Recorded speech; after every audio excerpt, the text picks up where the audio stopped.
જય શ્રી કૃષ્ણ. નમસ્કાર, પ્રણામ, સ્વાગત છે મિત્રો તમારું આપણી સૌની યુટ્યુબ ચેનલમાં. મિત્રો, જે મા બાપે પોતાના એકના એક દીકરાને ખૂબ જ લાડકોડથી ઉછેરીને મોટો કર્યો હતો, એ જ દીકરાએ અને વહુએ તેના ભગવાન સમાન માતા પિતાને ઢોરમાર મારીને વૃદ્ધાશ્રમમાં મોકલી દીધા. પરંતુ જ્યારે દીકરો અને વહુના માતા પિતાને વૃદ્ધાશ્રમમાં મૂકવા માટે ગયા, ત્યારે તેણે ત્યાં એવું જોયું કે દીકરા અને વહુની આંખો ફાટી રહી ગઈ અને તેના પગ નીચેથી જમીન સરકી ગઈ. તો મિત્રો, આપણી આજની કહાની એક પારિવારિક કહાની છે અને નાના મોટા દરેક મહિલાઓ અને પુરુષોએ ખૂબ જ સમજવા લાયક અને વિચારવા લાયક પ્રેરણાદાયક કહાની બનવાની છે. તો મારી તમને વિનંતી છે કે થોડો સમય કાઢીને વિડીયોમાં અંત સુધી જોડાયેલા રહેજો અને આ કહાની પસંદ આવે તો વિડીયોને લાઈક કરીને વધુમાં વધુ શેર પણ કરજો. તેમજ તમે આવી અનેક કેટલીક અવનવી કહાની સાંભળવા માંગતા હોય તો આ ચેનલને સબસ્ક્રાઇબ જરૂરથી કરી લેજો, જેથી અમારા આવનારા નવા વિડીયોની માહિતી તમારા સુધી સૌથી પહેલા પહોંચે. તથા કોમેન્ટ બોક્સમાં સાચી શ્રદ્ધાથી હર હર મહાદેવ લખી દેજો, જેથી ભગવાન ભોલેનાથની કૃપા હંમેશા આપણા સૌ પર બની રહે.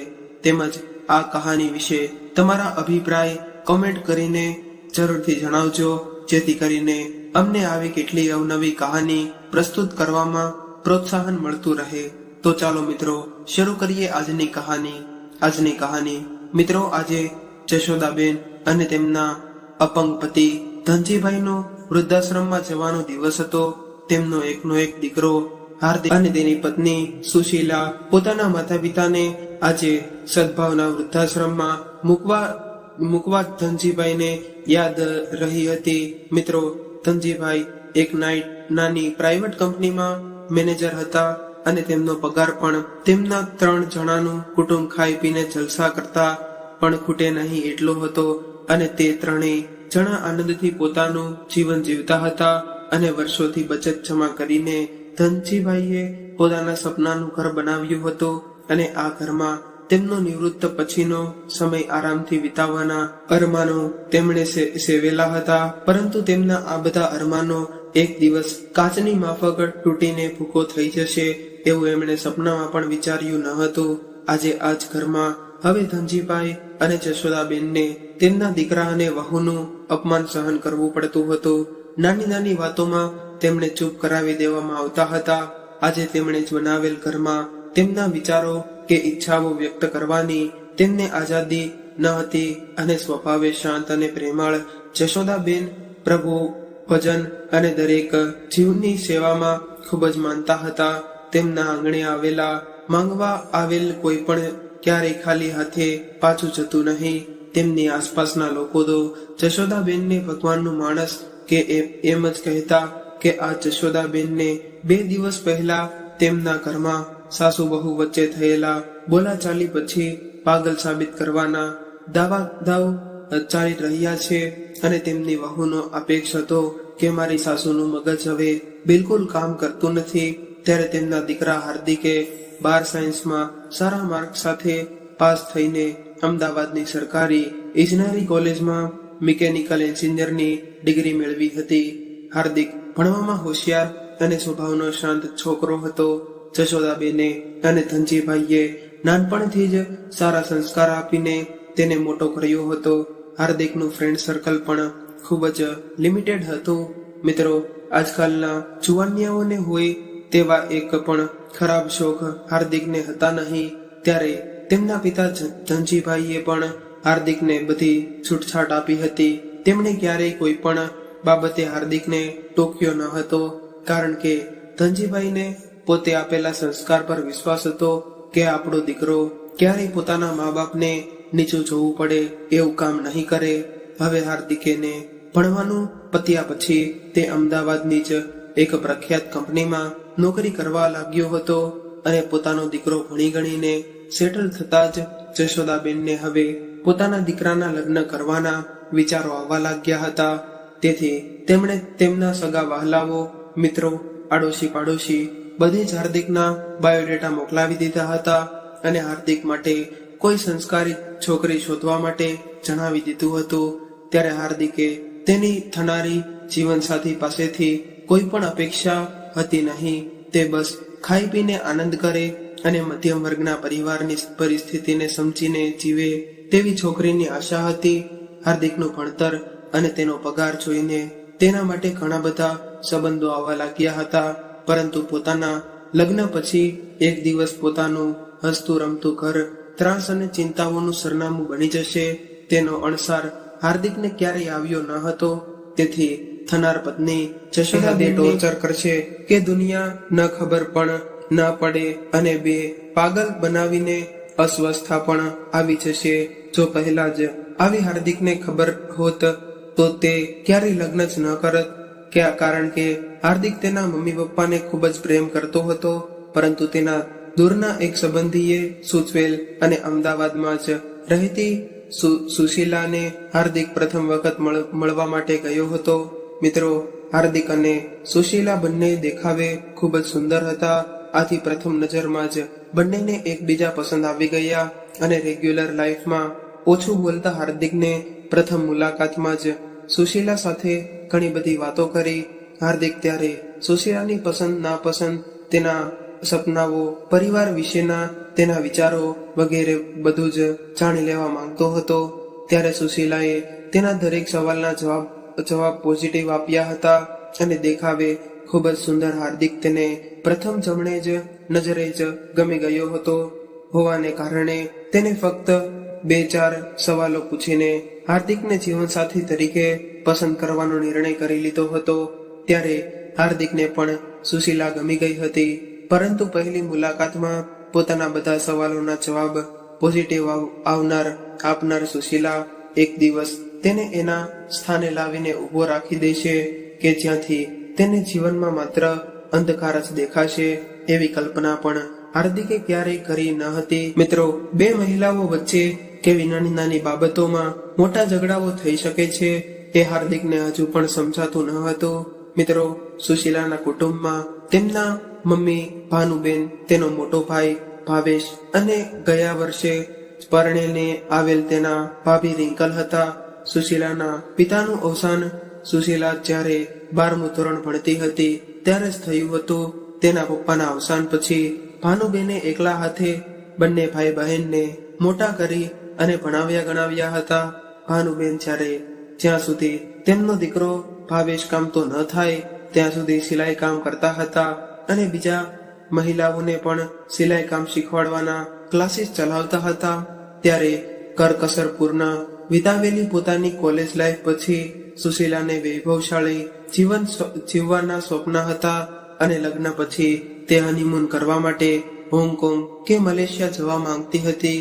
તેનો ભાઈ ભાવેશ પણ એન્જિનિયર હતો અને એ પણ અમદાવાદમાં જ જોબ કરતો હતો. સુશીલાએ કમ્પ્યુટર સાયન્સમાં BSc કર્યું હતું અને થોડી બાદ સુશીલા ફ્રીલાન્સિંગ વર્ક કરીને સારા એવા પૈસા કમાતી હતી. ત્યાર પછી હાર્દિક અને સુશીલાની ખૂબ જ ધામધૂમથી સગાઈ થઈ ગઈ.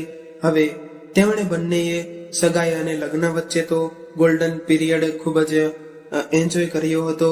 હવે તો તે બંનેને એકબીજાની એવી ટેવ પડી ગઈ હતી કે ટાઈમ ન હોય તો માત્ર 5 મિનિટ માટે જ, પરંતુ દિવસમાં એકવાર જરૂર એકબીજાને મળતા. ત્યારે સુશીલા હાર્દિકને ઘણીવાર હનીમૂન માટે ફોરેન ટ્રીપ પ્લાન કરવાનું કહેતી. એટલે ત્યારે હાર્દિક તેને સમજાવીને ગોવા કે અન્ય ભારતીય સ્થળ પસંદ કરવા રાજી કરી લેતો.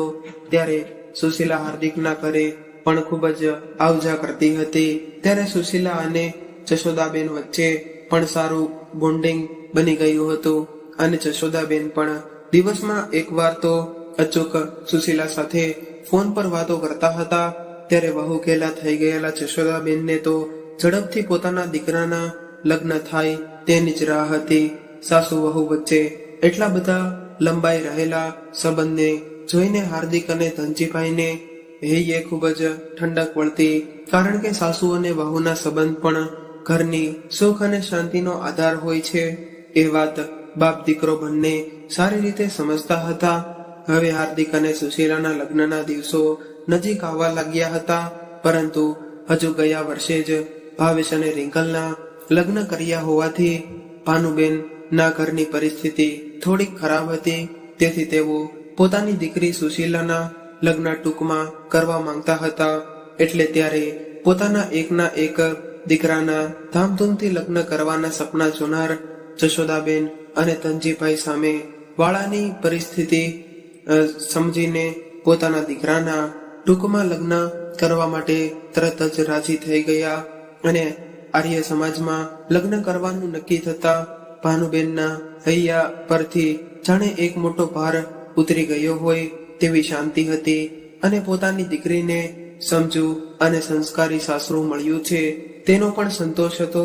ત્યારે હાર્દિક અને સુશીલા ના લગ્ન જીવનના સગા સંબંધી અને અમુક મિત્રોની હાજરીમાં લેવાયા હતા. ત્યારે હાર્દિક અને સાસુ સસરા તરફથી મળેલા સ્નેહથી સુશીલા ઝડપથી તેના નવા ઘરમાં સેટ થવા લાગી હતી.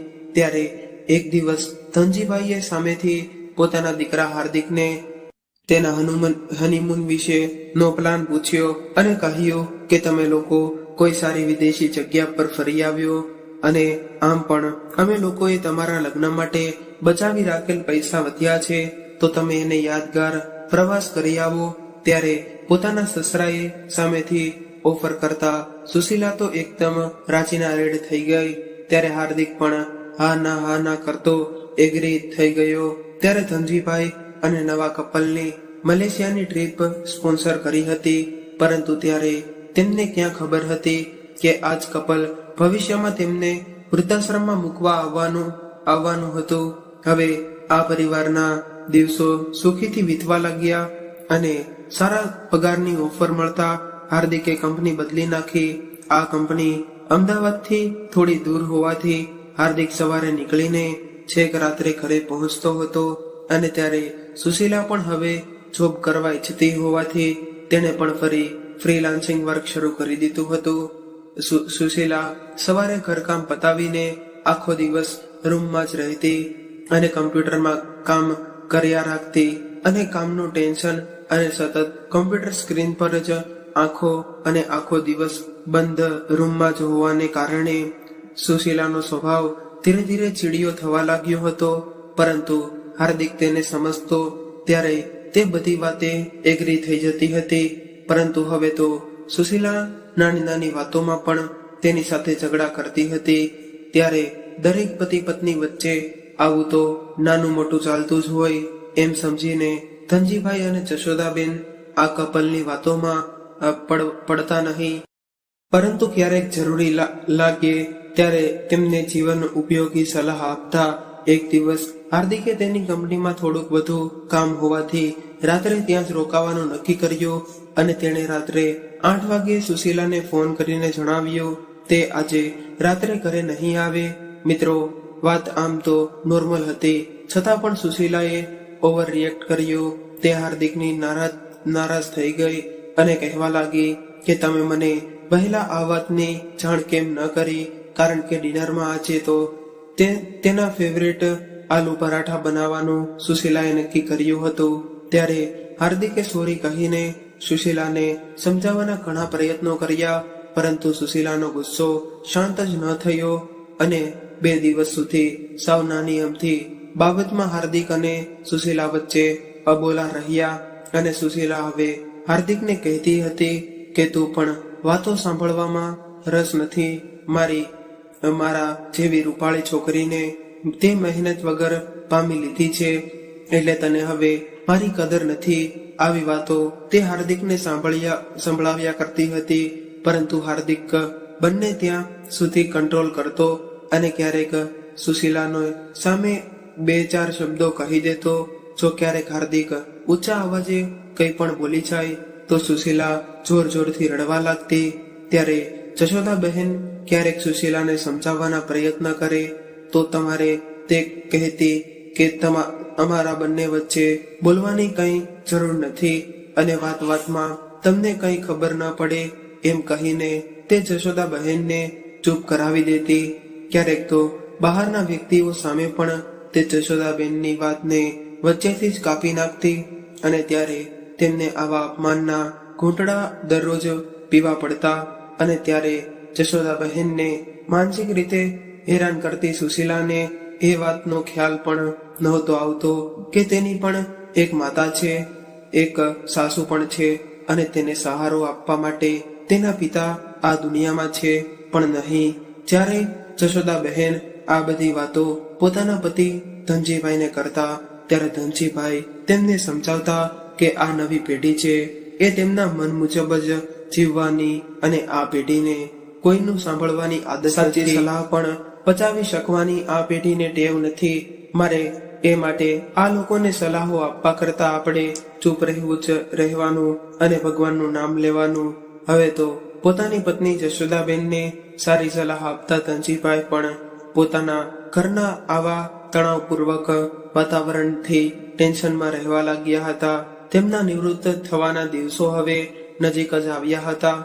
પોતાની જિંદગીને બની શકે તેટલી વધુ મોજથી જીવવામાં માનતા ધનજીભાઈ તેમના ઘરની આવી સ્થિતિને સ્વીકારી શક્યા ન હતા. ત્યારે એક દિવસ તેની કંપનીમાં લંચ બ્રેકમાં જમીને ઊભા થયા જ તેમને પેરાલિસિસનો અટેક આવ્યો. ત્યારે કંપનીવાળા તેમને શહેરની જાણીતી હોસ્પિટલમાં લઈને ગયા અને તેમને ઝડપથી ઈલાજ શરૂ કરાવ્યો. સમયસર ઈલાજ થઈ જતા ધનજીભાઈનો જીવ તો બચી ગયો, પરંતુ તેમના શરીરનો ડાબો ભાગ ખોટો પડી ગયો હતો. તેમના શરીરના અડધા અંગો કામ કરતા બંધ થઈ ગયા હતા. નાનપણથી જ સ્વસ્થ અને ખુશખુશાલ રહેનાર ધનજીભાઈ અચાનક જ વ્હીલચેર પર આવી ગયા હતા. હવે તો ધનજીભાઈ કામ પર જઈ શકે તેમ હતા નહીં, પરંતુ વર્ષો સુધી એક જ કંપનીમાં તેમણે ઈમાનદારીથી નોકરી કરી હોવાથી ધનજીભાઈને નિવૃત્તિના સમય સુધી ઘરે બેઠા જ પગાર આપવાનું કંપનીના માલિકોએ નક્કી કર્યું હતું.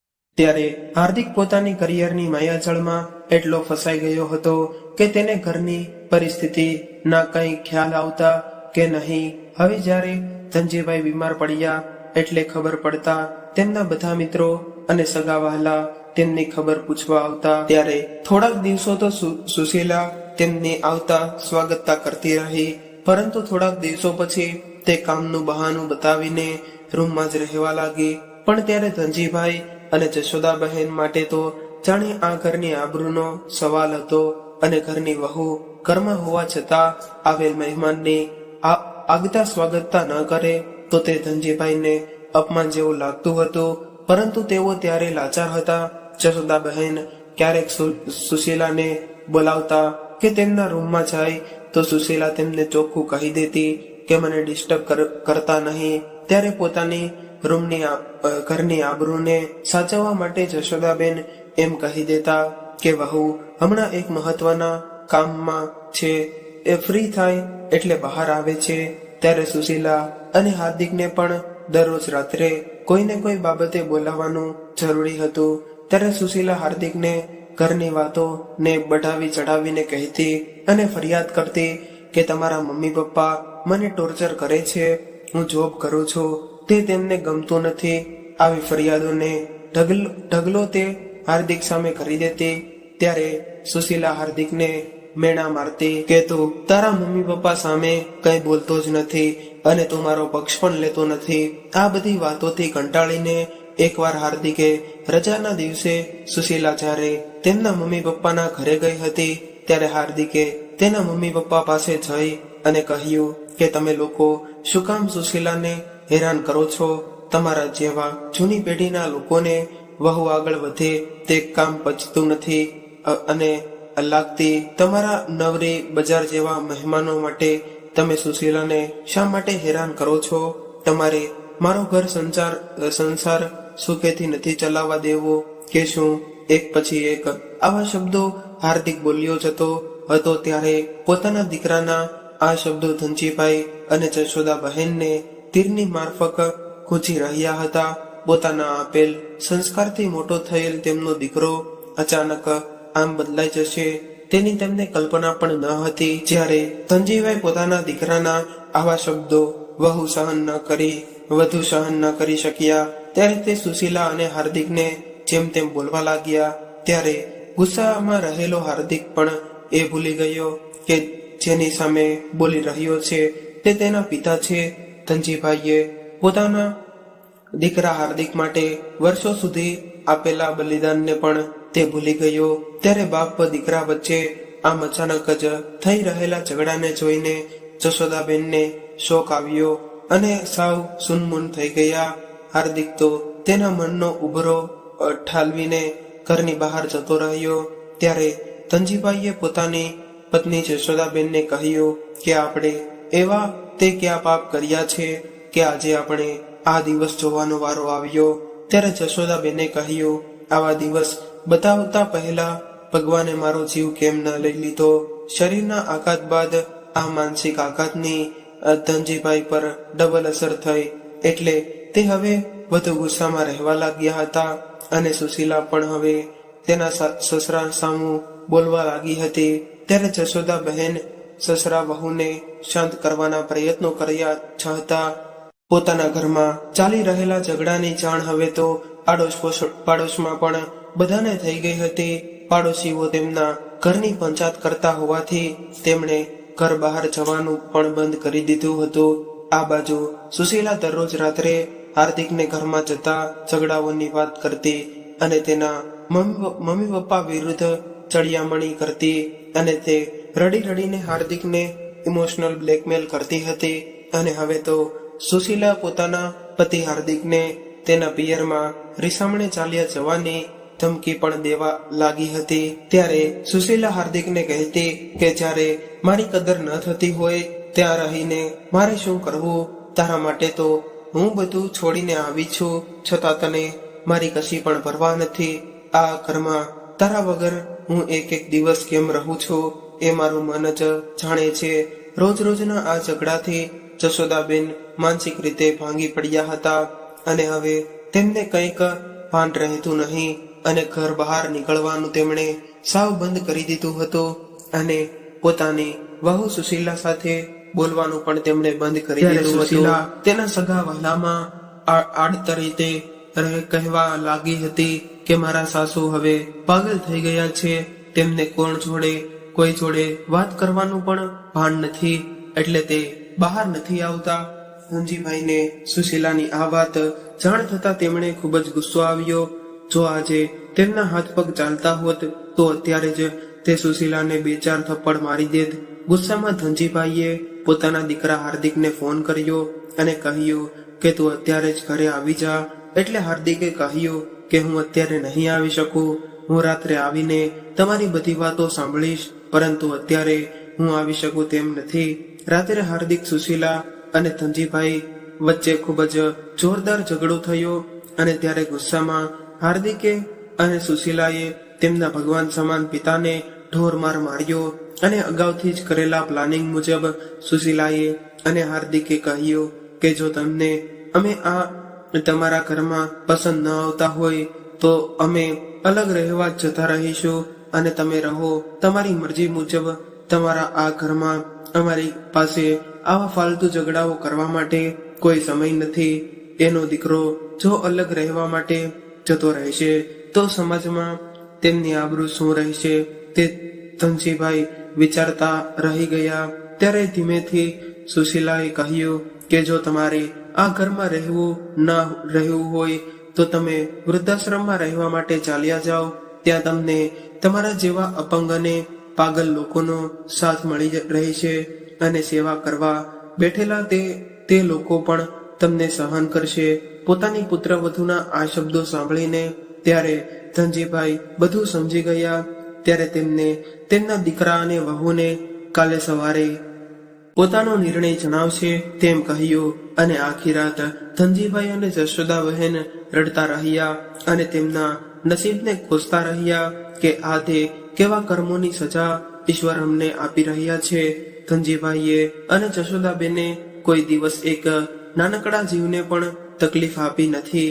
ત્યારે બંનેએ આ નર્ક સમાન ઘરમાં રહેવા કરતા વૃદ્ધાશ્રમમાં રહેવા જવાનું નક્કી કર્યું. સવારે ઉઠતા જ તેમણે તેમના દીકરાને કહ્યું કે હાર્દિક, તું કાલે તારી કંપનીમાં રજા રાખી દેજે અને અમને લોકોને કોઈ સારા વૃદ્ધાશ્રમમાં મૂકી જજે. ત્યારે સુશીલા પોતાના સસરાની આ વાત સાંભળતાની સાથે જ આનંદમાં આવી ગઈ અને ત્યારે તે કેટલું મોટું પાપ કરી રહી છે એનો તેને ખ્યાલ પણ હતો નહીં. આખો દિવસ ધનજીભાઈ અને જશોદાબેન ચૂપચાપ બેઠા રહ્યા. તેઓ પોતાના કવાડમાંથી જીવનભરની યાદગારની સામાન વસ્તુઓ ભેગી કરતા રહ્યા, કારણ કે જેને જોઈને તે તેની બાકી રહેલી જીવન વિતાવી શકે. બંનેને નિવૃત્તિ પછી નું જીવન કેવા આનંદથી પોતાના છોકરાઓ સાથે પસાર કરવું હતું, પરંતુ હવે તો તેમનો છોકરો પણ તેમની સાથે રહેવા નહોતો માંગતો. ત્યારે સુશીલા આજે પણ તેઓને સાંભળાવી રહી હતી કે જો તમે લોકો શાંતિથી રહ્યા હોત તો હજુ પણ તમને આ ઘરમાં રહેવા મળત. ત્યારે ધનજીભાઈએ કહ્યું કે બેટા, આ ઘર મારું જ છે, પરંતુ હવે આ ઘરમાં રહેવાનું અમને બિલકુલ મન નથી થતું, નહીતર હું હમણાં જ તમને બંનેને આ ઘરમાંથી બહાર કાઢી મૂકત.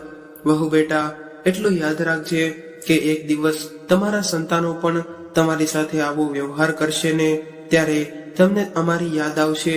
અમે તો ઈશ્વરને પ્રાર્થના કરીશું કે ભગવાન આવા દિવસો કોઈને ન દેખાડે અને તારી આ સાસુ ગાંડી નથી થઈ ગઈ. પરંતુ જ્યારે જે દીકરાને 9 મહિના પેટમાં સાચવીને લાડકોડથી ઉછેર્યો હોય અને બાળપણમાં જેના બોલિયા વેણ પૂરા કરેલ હોય તેવો દીકરો જ્યારે પોતાની માને અડધૂત કરીને ત્યારે તે માનો આત્મા પણ મરી જાય છે. પોતાની સાથે આવું થતા પછી તે વ્યક્તિ માત્ર જીવતી લાશ જ હોય છે. ત્યારે સુશીલાએ કહ્યું કે તમારું જીવન તો હવે પૂરું થવા આવ્યું છે. હવે તમારે લોકોએ ખાઈ પીને રામ નામ લેવાનું હોય, ખોટું કચકચ ના કરાય અને અમારી જિંદગીનો હજુ શરૂ થઈ છે. શું આખી જિંદગી અમારે તમારી મરજી મુજબ જ જીવવાનું? ત્યારે ધનજીભાઈએ કહ્યું, બહુ બેટા, હવે તમે જીવો તમારી મરજી મુજબ અને તમે લોકો આનંદથી રહેજો અને આવનારા સંતાનોને સારા સંસ્કાર આપજો, જેથી અમારી જેવા દિવસો તમારે ન જોવા પડે. આખરે એ સમયે પણ આવી ગયો કે જ્યારે જશોદાબેન અને ધનજીભાઈ હંમેશા માટે તેમનું પોતાનું ઘર છોડીને જઈ રહ્યા હતા. ત્યારે તેમના ઘરમાં નીરવ શાંતિ છવાયેલી હતી. કોઈ પણ કશું બોલતું ન હતું. ત્યારે ધનજીભાઈ અને જશોદાબહેનની આંખોમાં જળજળિયા આવી ગયા હતા, પરંતુ પોતાનું મન મક્કમ રાખીને કોઈ રડતું ન હતું. ત્યારે ધનજીભાઈએ છેલ્લી વાર તેમના ઘર સામે નજર ફેરવીને ગાડીમાં બેસી ગયા અને તેમને મનમાં મક્કમ નિર્ધાર કર્યો કે હવે ગમે તે થઈ જાય, પરંતુ તેઓ હવે આ ઘરમાં પાછા ફરશે નહીં. ત્યારે ગાડીમાં પણ બધા ચૂપચાપ બેસી રહ્યા અને કોઈ કશું બોલ્યું નહીં. ત્યારે જશોદાબેનનું હૃદય જાણે કોઈ વિદ્યાર્થી પ્રથમ પરીક્ષા આપવા જાય ત્યારે ધડકતું હોય તેમ ધડકતું હતું. તેમણે ધનજીભાઈનો હાથ કસીને પકડી લીધો હતો. હવે વૃદ્ધાશ્રમ પહોંચીને ધનજીભાઈ અને હાર્દિક ઓફિસમાં ગયા અને રજીસ્ટ્રેશનની પ્રોસેસ કરવા લાગ્યા. ત્યારે સુશીલા અને જશોદાબેન કારમાં જ અંદર બેઠા હતા. ત્યારે જશોદાબેને સાચવીને રાખેલા આંસુઓને ગાડીમાં વહેવા લાગ્યા. ત્યારે જશોદાબેનને રડતા જોઈને સુશીલાએ કહ્યું કે હવે આવો ખોટો ઢોંગ ન કરો, કારણ કે આખી જિંદગી તમે બસ ઢોંગ કર્યા છે. આ બધું જોઈને દુનિયાને તો એમ જ લાગશે ને કે તમને લોકોને વહુનો ત્રાસ હશે એટલે વૃદ્ધાશ્રમમાં મૂકી આવ્યા હશે, પરંતુ હકીકતમાં તો તમારો જ ત્રાસ હતો અને અમને લોકોને તમે લોકો એ અમને અમારી લાઈફ પણ એક દિવસ જીવવા દેતી નથી. સુશીલા પણ આ બધું બોલી રહી હતી ત્યાં તેની નજર પાર્કિંગમાં આવીને ઊભી રહેલી એક ગાડી પર પડી. ત્યારે તે ગાડી જોઈને તેને એવું લાગ્યું કે આ ગાડી તો તેના ભાઈ ભાવેશની જ છે. થોડા સમયમાં તો ભાવેશ અને રિંકલ કારમાંથી નીચે ઉતર્યા અને કારની પાછળનો દરવાજો ખોલીને ભાનુબહેનને બહાર કાઢ્યા અને સાથે એક વ્હીલચેર પણ કાઢી. અને આ જોઈને સુશીલા તો દંગ રહી ગઈ અને પછી તરત જ તે કારમાંથી નીકળીને ત્યાં દોડી ગઈ. એટલે ત્યારે સુશીલાને જોઈને ભાનુબેન જોર જોરથી રડવા લાગ્યા અને પોતાની દીકરી સુશીલાને ભેટી પડ્યા. અને ત્યારે તેઓ ખાલી મારી દીકરી એમ બોલીને જોર જોરથી રડતા હતા. ત્યારે સુશીલાએ તેના ભાઈને પૂછ્યું કે ભાઈ, તમે અહીંયા શા માટે આવ્યા છો? ત્યારે રિંકલ કારમાં બેગ નીચે રાખતા બોલી, અમે મમ્મીજીને અહીં મૂકવા માટે આવ્યા છીએ, કારણ કે હવે અમારાથી તે સચવાય તેમ નથી. તેમના પગ નથી ચાલતા પણ જીભ વધુ ચાલે છે, તે ઘરમાં પૂરો દિવસ કચકચ કર્યા કરે છે. આ સાંભળીને સુશીલા પણ જોર જોરથી રડવા લાગી અને તેના ભાઈ ભાવેશને સમજાવવા લાગી કે ભાઈ, આપણા મમ્મીનો સ્વભાવ તો કેટલો સરસ છે કે તે કોઈને કશું બોલે તેમ નથી. તેથી તમે આપણી મમ્મીને અહીં ન મૂકી જાઓ. ત્યારે સુશીલા તે દિવસોને યાદ કરાવવા લાગી અને તેના ભાઈને કહ્યું કે યાદ કર ભાઈ, આપણા પપ્પાના ગયા પછી મમ્મીએ કેટલી મહેનત કરીને આપણને ભણાવ્યા છે અને ઘરની બધી જવાબદારીઓ તેમણે સાચવી છે. અને આજે તમે મમ્મીને જ નહીં સાચવો તો મમ્મીએ આ દુનિયાને જોઈ છે, સરખી રીતે સમજી છે. તો ક્યારેક તે એ બે શબ્દો બોલે છે તો તેમને ઘર બહાર થોડી કઢાય. પ્લીઝ ભાઈ અને ભાભી, તમે લોકો આવું ન કરો. જો તમે આવું કરશો તો બધા લોકો શું કહેશે? જરાક વિચાર તો ખરા કે મમ્મીએ નાનપણમાં આપણને સાચવ્યા છે અને હવે તેમને સાચવવાનો તમારો વારો છે.